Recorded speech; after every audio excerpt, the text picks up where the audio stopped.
Coffee Break German, Lesson 14.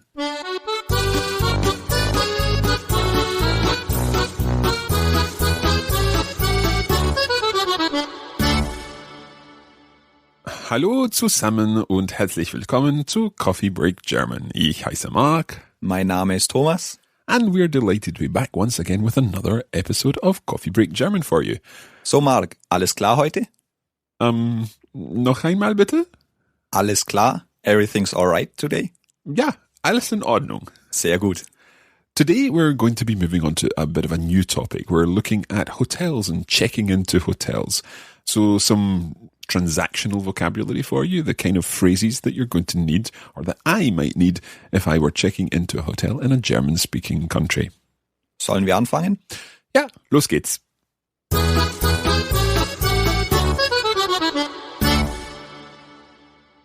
So, we arrive at the hotel, and of course, this is a good opportunity to review the greetings that we learned previously, because we'll need to greet the person at the reception desk.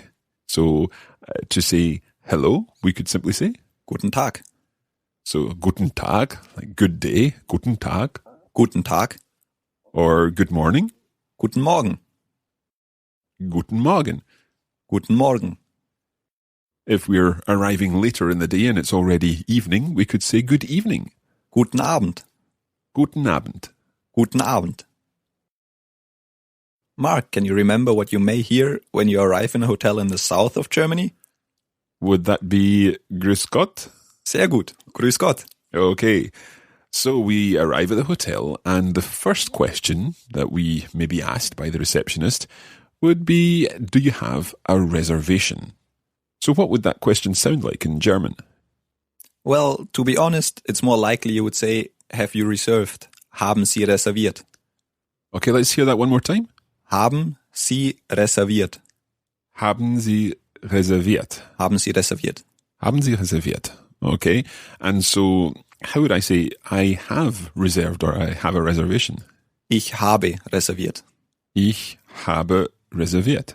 Sehr gut. Okay. Or how would we say we have reserved if I'm here with my family, for example? Wir haben reserviert. One more time. Wir haben reserviert. Wir haben reserviert. Okay. So you ask me the question. Haben Sie reserviert? So I could say, ja, wir haben reserviert. Gut.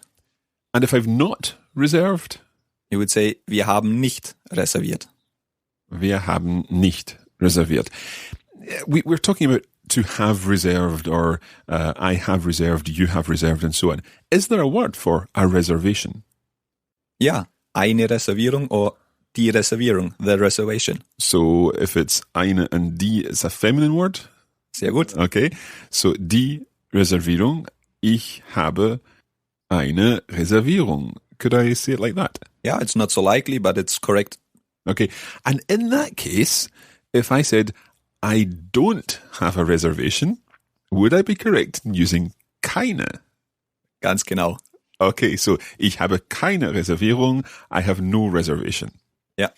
I think I've finally got keine and nicht sorted out. So just to be clear here, we're saying it's ich habe keine Reservierung, I have no reservation, or ich habe nicht reserviert. Exactly. Okay. And just while we're talking about these kind of grammatical things, would I be correct in thinking that eine Reservierung there is in the accusative? Exactly. So it's because I have a reservation, and in that case, the reservation is the object of what I have. That's the object I have. Very good. Yeah. Okay. Right, so we have established that we have or don't have a reservation. What's the next question that's likely? You will probably be asked about your name. Okay, so we already have, well, I can say ich heiße. What would the question be? Wie heißen Sie? Of course. Wie heißen Sie? Wie heißen Sie? And in this situation, they wouldn't use the du form. No, it's a formal situation. There's another phrase you might hear when it comes to reservation, and that would be auf welchen Namen or unter welchem Namen. What would that mean? Under which name. So welchen is which? Auf welchen Namen, ja. Under which name. Auf welchen Namen? So I guess that's just the kind of thing that you're trying to understand. You don't really need to know that phrase, but if you hear that phrase, it's the Namen that we're thinking about there, yeah. And most likely it just comes up with a reservation. Unter welchen Namen haben Sie reserviert? Okay, so under which name have you reserved? Okay, cool. So I can say, ich heiße, how would I say, my name is Mr. Smith, for example? Mein Name ist Herr Smith. So, Herr. Herr. It has two R's in the end, so in the south of Germany you really roll the R, so it's Herr. But Herr. Okay. In other parts it might slightly be less pronounced. Okay. And what's Mrs.? Frau. Frau. Okay, so Frau Smith und Herr Smith. Yeah. Okay. Is there a word for Miss? Yeah, you could use Fräulein, even it's a little bit older, not so used anymore. I think we actually came across that a couple of lessons ago when we were ordering drinks for the young lady, für das Fräulein? Für das Fräulein, yeah. Okay, so, but that wouldn't be used quite as much now, perhaps. No, it's more to address a younger woman. So a younger woman wouldn't be so likely to go into a hotel and say, my name is Fräulein Smith. No, you would probably use Frau if you're in a hotel or introducing yourself. Okay. So the first phrase here that we have is, I have reserved. Ich habe reserviert. Ich habe reserviert. And the word for reservation itself is? Die Reservierung. Die Reservierung. Okay. What's the word for a room? Ein Zimmer or das Zimmer. So the room, das Zimmer. Ein Zimmer, a room. A room. Okay. Das Zimmer. Das Zimmer. Zimmer. Okay. And a double room? Das Doppelzimmer. Das Doppelzimmer. Das Doppelzimmer. And so a single room would be?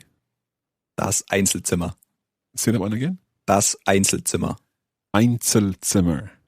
Das Einzelzimmer. Quite tricky to say. Einzelzimmer. Einzelzimmer. Okay, so das Zimmer. Das Zimmer. Das Doppelzimmer. Das Doppelzimmer. Das Einzelzimmer. Das Einzelzimmer. Okay, so could I say I have a reservation for a double room, for example? Ich habe eine Reservierung für ein Doppelzimmer. Ich habe eine Reservierung für ein Doppelzimmer. Okay, ich habe eine Reservierung für ein Doppelzimmer. Genau. How would I say I have reserved a double room? Would it be ich habe reserviert ein Doppelzimmer? Not quite. There's the tricky German word order again. Okay, so what happens here? Ich habe ein Doppelzimmer reserviert. Ich habe ein Doppelzimmer reserviert. The object comes before the last verb. Okay, we'll come back to that another time, I think. So it might be easier to stick with ich habe eine Reservierung für ein Doppelzimmer. Sehr gut, ja. Or wir haben eine Reservierung für ein Doppelzimmer, yeah? Yeah. Okay. The other thing that we could talk about is the type of room that we've requested. For example, it could be a room with a bath. Mit Bad or with a shower, mit Dusche. Let's go through those two words again. So the word for bath. Das Bad.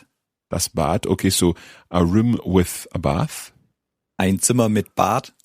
So there's no word for a in there. You can just say a room with bath, yeah? Yeah, you don't have to worry about the cases. Okay, yes. Okay, so ein Zimmer mit Bad. Ein Zimmer mit Bad. And a room with a shower. Ein Zimmer mit Dusche. Ein Zimmer mit Dusche. Dusche. Ein Zimmer mit Dusche. Okay. What about a room with a balcony? Ein Zimmer mit Balkon. Der Balkon is the balcony. Okay, Balkon, that's easy enough. So ein Zimmer mit Balkon. Ein Zimmer mit Balkon. Now, if we were at a seaside resort, perhaps, what would we say for a view of the sea, a room with a view? You'd say for the sea it would be Meerblick. Meerblick. Meer, the sea, and Blick, view. View, okay. Meerblick. Ein Zimmer mit Meerblick. Ein Zimmer mit Meerblick. But to be honest, it's much more likely that you're in the middle of the mountains and when you're in a German-speaking country, so you would ask for ein Bergblick. Bergblick. Yeah, a view on the mountains. Okay. Ein Zimmer mit Bergblick. Ein Zimmer mit Bergblick. Okay. Good stuff. Now, the other thing that we need to specify about our room is the length of time that we've requested the room for. So how would we say for one night? Für eine Nacht. Für eine Nacht. Für eine Nacht. So could I say, ich habe eine Reservierung für ein Zimmer für eine Nacht? Ja. And what would 2 nights be? 2 Nächte. Let's hear the word for nights again. Die Nacht is a night and 2 Nächte. 2 nights. So the vowel sound changes in there. Die Nacht and 2 Nächte. Nächte. Die Nacht and 2 Nächte. So the plural of a German word is formed by changing the sound. Is that always the case? Yeah, there are different types of plurals. It really depends on the noun. Okay, so are there any other examples that you could give us of this type of word where the vowel sound changes? Yeah, we already learned brother, der Bruder, Der Bruder, 2 Brüder, 2 Brüder. 2 Brüder. Okay, Or die Mutter, 2 Mütter. let's hear the difference between those two again. Die Mutter, The mother, 2 Mütter.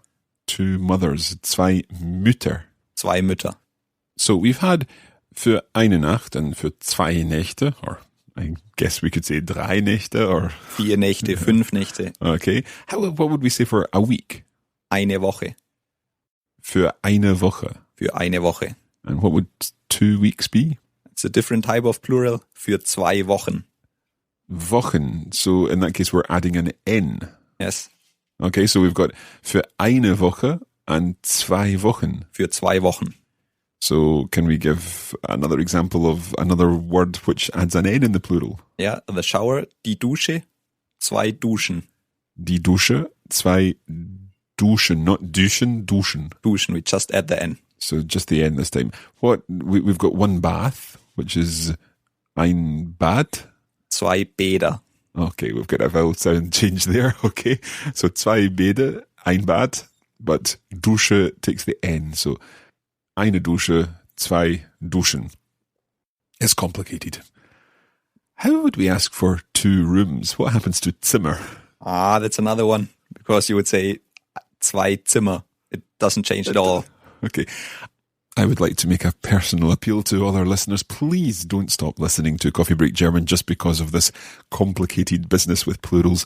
I'm sure there are rules, and I'm sure our grammar guru will be able to help us out in a future lesson. Okay, let's get back to our phrases for checking into a hotel. One other thing that is very common to ask is about whether breakfast is included or not. So what's breakfast? Das Frühstück. Say that again. Das Frühstück. Frühstück. Das Frühstück. We already heard the word Stück in the last lesson, and Frühstück means early piece. Okay, so it was ein Stück Pizza? Or ein Stück Kuchen. So a piece, and früh? Early. Early. So it's the early piece of food that you eat. Exactly. So das Frühstück. Das Frühstück. And how would we say, is breakfast included? Ist das Frühstück inklusiv? Can we hear that again, please? Ist das Frühstück inklusiv? Ist das Frühstück inklusiv? Included. Inclusive. Inclusive, okay. Ist das Frühstück inklusiv? Ist das Frühstück inklusiv? Now, while we're talking about breakfast, I do believe that Julia, our cultural correspondent, has some information to share with us about breakfast in German-speaking areas. Hallo, Julia. Hallo ihr beiden und alle Coffee Break German Zuhörer. Alles in Ordnung? Ich bin's wieder, Julia, eure Kulturreporterin. I hear you've been learning about hotels in this lesson and that all-important question, ist das Frühstück inklusive? How about I tell you what we actually eat for breakfast? And it all begins with bread. I've heard that in some languages spoken in the far north, there are hundreds of words for snow. Here in Germany, it sometimes seems that we have hundreds of different words to describe bread rolls. So you may hear Semmel, Schrippe, Weg, Rundstück, and many more, but as soon as you know the word Brötchen, literally meaning little bread loaf, then you'll know what to ask for in any bakery. Now, what do you put on your Brötchen? Well, that really depends if you're a savory or a sweet type. It's very common to have butter, cheese, ham, sausage. Together, these are often referred to as Aufschnitt. This literally means cut up, because these items would be cut in slices. If you have more of a sweet tooth, you can spread jam, honey, or chocolate spread on your Brötchen. Do you remember when we mentioned that lunch these days often consists of a quick sandwich on the go, and people tend to have more time to cook in the evening? However, traditionally, it actually was the other way around. Lunch was a hot meal, whereas at night you had slices of dark bread with cheese or meat. And this is why one word for the evening meal in German-speaking areas is Abendbrot, the evening bread. You may also hear Abendessen, or in the south of Germany, Austria and Switzerland, people may well use Vesper. So there you have it, another cultural tip from me, and I'm going to hand you back to Thomas and Mark in the studio. Bis bald! Dankeschön, Julia.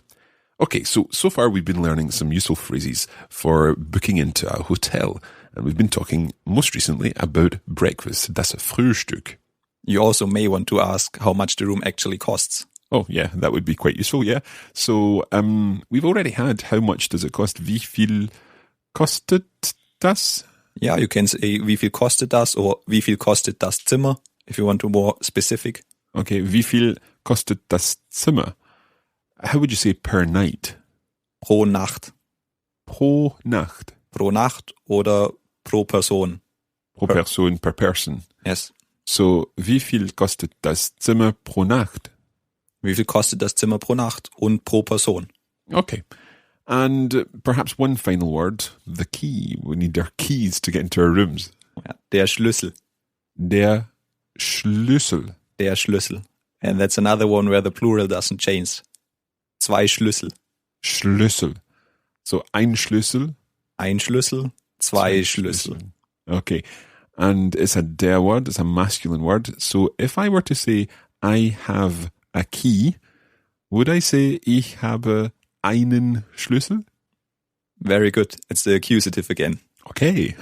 Another phrase you might hear when it comes to accusative is, ich wünsche Ihnen einen angenehmen Aufenthalt. I wish you a nice stay. We've had the ich wünsche dir, or ich wünsche Ihnen in this case because it's the Sie form presumably. Yeah, the former one. So what is it you're wishing? Einen angenehmen Aufenthalt. Einen angenehmen Aufenthalt. A pleasant stay. Okay. Could I just say then einen angenehmen Aufenthalt? Yeah, like einen guten Appetit and just leave the ich wünsche. Cool. So ich wünsche Ihnen einen angenehmen Aufenthalt. Danke. Okay, so we've covered quite a lot this lesson. We do have a conversation about checking into a hotel, but we're going to leave that until the next lesson because it's quite a long conversation and there's lots of interesting content in it that we'd like to share with you. In the meantime, we've looked this time at ich habe reserviert or ich habe eine Reservierung, and we've also looked at wir haben eine Reservierung.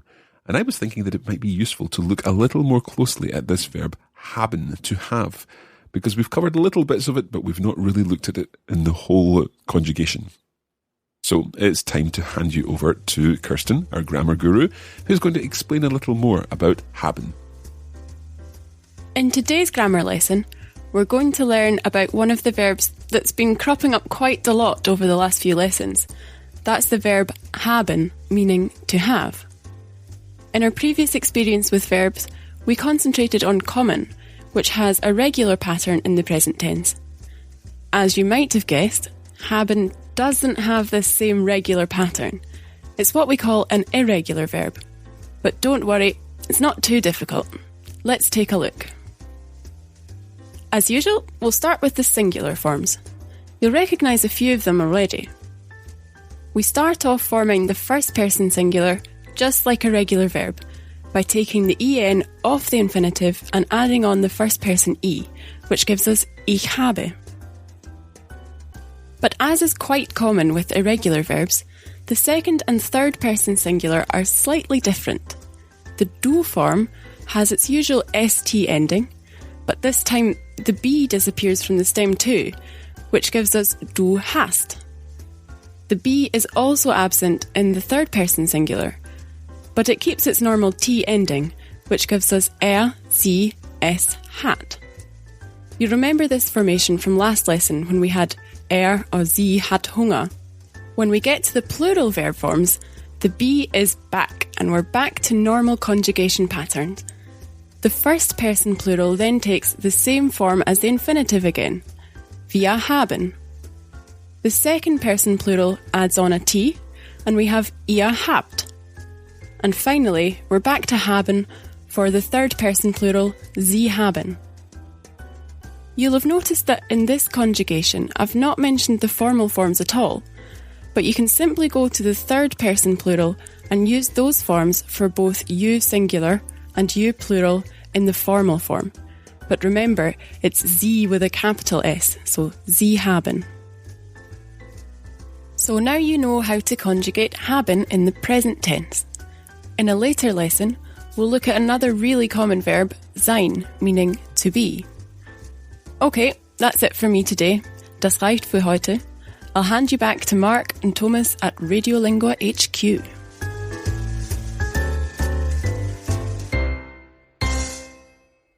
Thank you, Kirsten. I don't know about you, our listeners, but I always feel it makes so much more sense when you fill in the blanks, fill in the parts that you don't really fully understand. And listening to the whole conjugation of haben certainly helps me to understand where it all fits.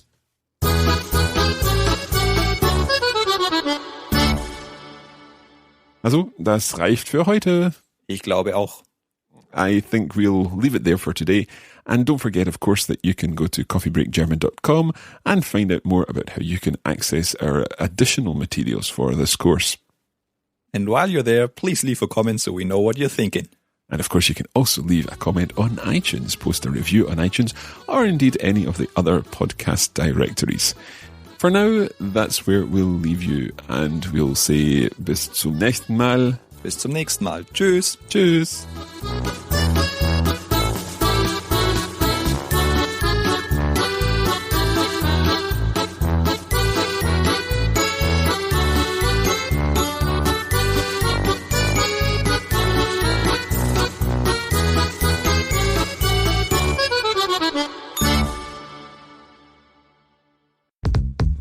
This is a production of the Radiolingua Network. Find out more at radiolingua.com.